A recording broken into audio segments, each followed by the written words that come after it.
خاص طور سے جمعہ کے دن یہ دیکھا جاتا ہے جب صفیں بھر جاتی ہیں تو پلروں کے درمیان جو جگہ ہوتی ہے چاہے تھوڑی ہو چاہے زیادہ ہو، بہت ساری پلر ایسے دیکھے ہم نے اپنی آنکھوں سے جس میں 2-3 آدمی ہی کھڑے ہو سکتے ہیں، تو اسی کو غنیمت جانتے ہوئے اسی میں کھڑے ہو گئے۔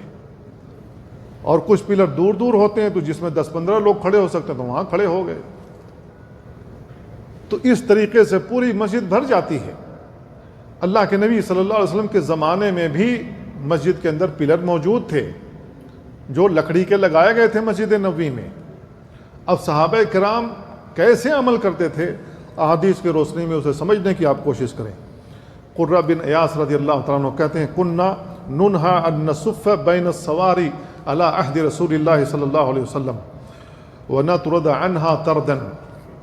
وہ بیان کرتے ہیں کہ ہمیں منع کیا جاتا تھا کہ پلروں کے درمیان صف بندی نہ کیا کرو۔